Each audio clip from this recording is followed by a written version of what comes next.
Hey y'all, welcome to another episode of Rich Girl Real Talk where the vibe is elevation and joy. I'm your host, Erica Rich, and I'm so happy that you're with me on today. And I hope that you're having a good day. And if not, well, I hope that your day gets better. And what I'm learning again is it doesn't always have to be like a great day because there's always things that happen. And in that pruning season, in that testing season, we learn from it and we grow from it. But just remember that there's still a silver lining, which is that you have your right mind. You're able to love and hold on to your loved ones that are present. And the fact that you get a chance to do it again on tomorrow should make you feel better because allowing yourself to grow from today and transitioning tomorrow to making whatever it is better is all that matters. It's how we pivot.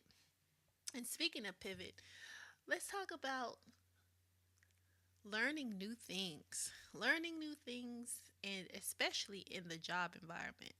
As you all know, I am uh, taking my leap of love and faith and putting my effort into becoming a really noteworthy real estate agent. And of course, on that way to that, there are bumps and bruises. Bumps and bruises and lumps and all of the things. But all of those things are what make one a seasoned individual in whatever field that they're in. And of course, when you're used to doing your very best, like I am, if sometimes it hits a little harder than most days, especially when you know that you're doing and putting forth your best effort, and sometimes it might not feel enough to someone else. And that can be disheartening. But I'm here to tell you and encourage you, along with myself, that it gets better. It gets better.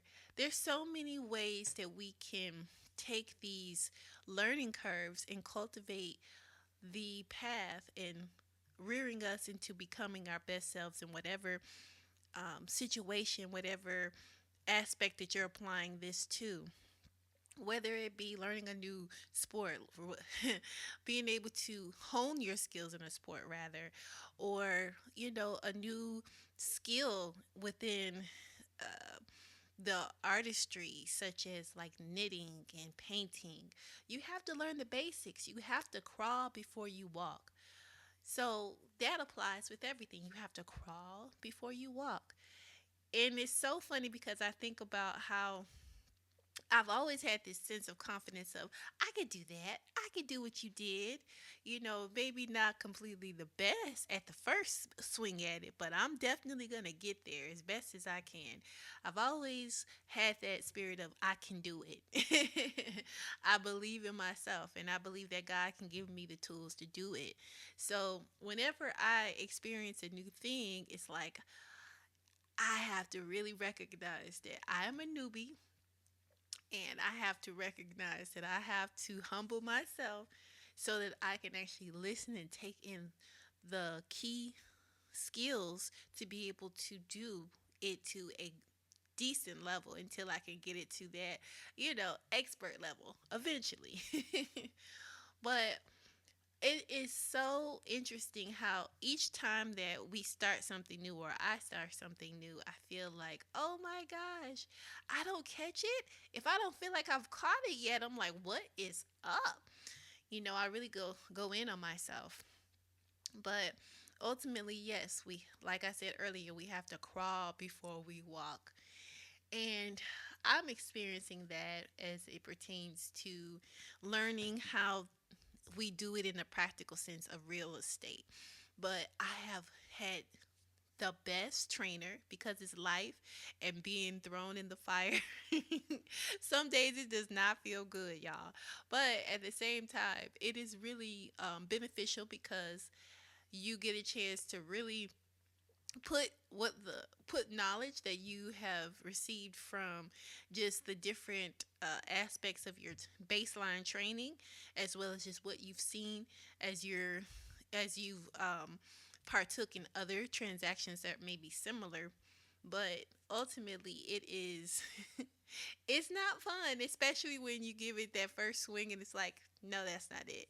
You're like womp womp. For example, just being able to um, utilize certain databases that we use to cultivate our comparative market analysis, and being able to look at those things and be able to see it as efficient, but not at the same level, or not as quick as a seasoned broker will be able to see it and say, oh, okay, quick, this is that. Or if we're looking at just different paperwork and how it flows, sometimes you might not be able to have a complete guide to help you along the way. And that's one thing I loved about the military. Now, I didn't like everything about the military. I'm not going to lie. I'm not going to front. I ain't going to front. I'm not going to lie. But be shout out to Brandy. But being in that space, they provide opportunities for you to be able to see a template, be able to have a standard operating procedure, and then go from there. And sometimes, no, the execution isn't always easy, but at least you're supposed to have something that shows you this is what it's supposed to look like. If it's not there, then we need to go back to the drawing board. But again, you know not everything is going to flow and function the way we're used to in new seasons, and we have to be okay with that.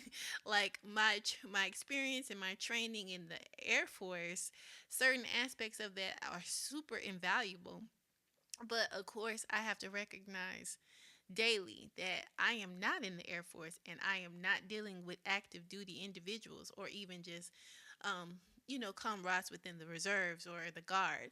I'm dealing with real world civilians. And I hate to say that because I am a civilian now, but for those that are, let me back up. So when it comes to when we say civilian, it's like we're so used to the culture of the military that when we talk about different aspects of the work ethic, different aspects of, the standard procedures of leadership and standard practices, excuse me, not standard procedures, but standard practice of leadership, standard practice of, setting those memorandums and all of those different things that are structured and have schematics that allow you to have more of an effortless flow in how things should go.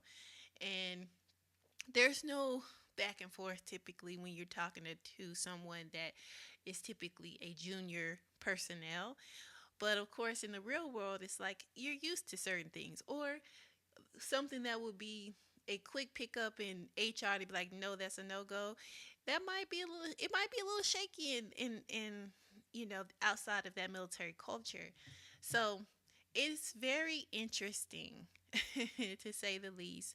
But that's the point, is when you're so used to a specific type of culture, you have to really fully, release some of those norms so that you can continue to adapt to a different way of life and a different culture. That can apply with everything, but of course, just speaking to that military experience, it does change the way that it changed the way I see the job structure, the company structure, the time of essence piece of different transactions or different aspects of getting certain things done and wanting to do it efficiently and effectively. Those things are drilled into me. So it's hard for me to not see that same thing in others. But again, that's all about that's all a part of growing and becoming the individual that is separating that aspect, but also recognizing the key things that make me stand out as someone that has dealt and has been in that type of environment. So shout out to all of my veterans when for those of us that come out of the institution and then we're just like, what is this? This is different. This is very different. But it's good because we all have to adjust and learn the new culture, relearn some of those cultural norms in the work environment that we didn't see too often when we were in the military for whatever time frame. I think it's a little bit harder for someone that's been in 10 plus years versus someone that has been in for 5 or so, like myself. But at the same time, it's so funny because it's so ingrained in me that I still can retrieve that old data. Like as soon as someone starts speaking that jargon, I'm like da da da da da da da da da. Break. And the da da da da da is like, okay, this is the jargon, this is the AFI, or this is the regulation for it, and this is what we should be doing. What are we not doing? Why are we not doing this? And it's so funny because when those conversations happen, it's just like, I was not supposed to remember this. I was supposed to brain dump all of that. But that's just about a part of, you know, making those necessary adjustments in life, breaking free, releasing yourself. Kaka. But reverting back to that crawl before you walk concept, I just want to say this. It's okay to make the mistakes. And it's hard for me to say this. I'm saying it with like a big gump. Mm. It's okay to make the mistakes because you're new. You're experiencing something new. And one thing about it is that our bosses or our team leads, they expect us to make some mistakes. But of course, repeating the mistake rather, and not really learning from the mistake is where it gets a little hairy. And again, that's where we can show improve. But ultimately, putting too much pressure on oneself, including myself, putting too much pressure on me or putting you putting too much pressure on you when you're learning something new and experiencing something new, try not to.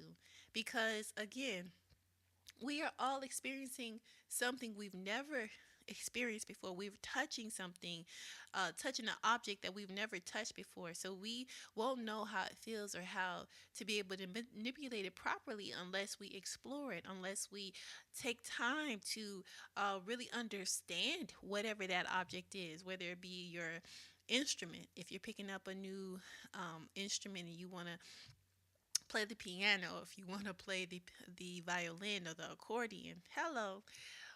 The point is, you definitely want to recognize that this is something new and we have to learn each other. We have to be in a space where we both respect what it is that we are, meaning I'm the human, you're the object. But of course, in order to make things work and come together in a symbiotic relationship, we have to understand how you like to be manipulated to make pretty notes. And I need to understand now how to, press too hard or, you know, um, use the proper timing to be able to execute what I'm trying to do. So it's all about finding that rhythm. It's all about finding that happy space of becoming familiar and becoming engrossed in the new opportunity and take it into another level. But again, you can't do that until you start. And you can't do that unless you make mistakes. Because when you make the mistakes, that helps you be able to do the right thing eventually. Because you're not going to want to make that mistake anymore. You're not going to want to touch that hot stove anymore. If you done touched it once, you should not want to touch it again. And if you do, I mean, I do think that there's something inside of you that may need to talk to someone.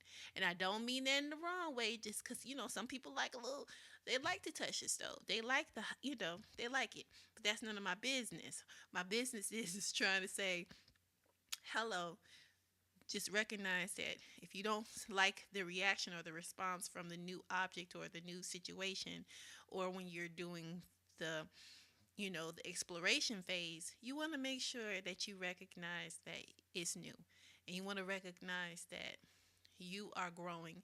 And the more time that you spend, the more time that you develop that skill, it will become easier. And as I minister to you, I minister to myself. So I want you to reflect on the time when you picked up a new instrument or you picked up a new hobby, and initially it was not it. It was not what you thought it was going to be. It was cool for a split second until you actually tried to make make sense of it. And how long it took you, and all the wonderful bumps that and bruises that you accumulated along that journey.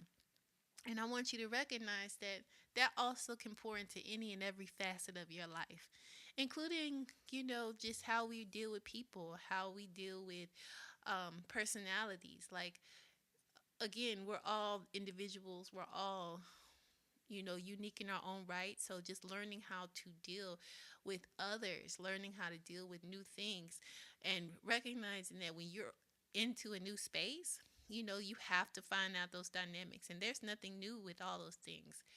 It's the crawl before you walk essence of it all. Whether it be with a person, place, thing, object, X, Y, and Z, you are still crawling before you walk. Now, that comes with humility, because the pride is what makes us think, oh, I should be better than this. I should be able to knock this out, or I'm giving this my best effort and it's not enough. Okay, well, that's your best effort with a new experience, right? So if it's your best effort in a new experience, then you should have enough grace for yourself to where if it's not completely excellent or quote unquote perfect, you have to recognize that that's okay. But that comes with pride. And we just have to recognize that we have to be humble. Humility goes a long way when it comes to us learning new things, doing new things, exploring new things, walking into new experiences. Especially things that we're unfamiliar with, because if we don't know, we don't know what we don't know, and if we don't know, maybe we shouldn't assume or try to assimilate too quickly. Let's check out the scene with a gangster lead. And then from there we can make our assessments and start moving accordingly. But with all that, again, you crawl before you walk. Now, I hope that this time that we had together, that you were able to get a pick me up and just remind yourself that it's okay not to be perfect. It's okay to not do everything excellent. It's okay to be perfectly imperfect. It's okay to be able to give yourself grace, because God gives us grace every single day. Because we don't get it right being Christians. We don't get it right being the model wife, the model husband, the model child, the model siblings. No, or the model coworker. So, all in all, it's about giving ourselves grace and being cool with that. Being cool with that. Because if we continue to keep going, we're going to put ourselves in a space where we're feeling anxious, we're feeling unnecessary perceived pressure. And that can ensue a whole bunch of other problems, which we don't need, because we should be enjoying life and enjoying the fruits of it. So, again, thank you so much for your time. And before I go, I have to give you a scripture. So let me find that scripture for you. Hold on one moment. All right. I think I got it, y'all. Let me go ahead and, because as soon as I say I have it, then that's when it wants to, disappear. But here we go. This is First Peter chapter 5, verse 5. In the same way, you were younger. Submit yourselves to your elders. All of you, clothe yourselves with humility towards one another, because God opposes the proud but shows favor to the humble. And now we can equate those that are our elders as people that are seasoned veterans in whatever we're doing in our season. And we have to recognize that humility is the way, especially if it's something new, especially if it's something that we haven't experienced before. Humility is the way. Let's crawl before we walk. Be slow to speak and ready to listen, and take on all that God has for us in the new season and in the due season. Hey, that's my time. Thank you so much for watching. Excuse me, not watching, listening. I should be getting up here and doing um, some more videos. I'm gonna have to get you some more video content. But until then, thank you so much for listening. Bye for now.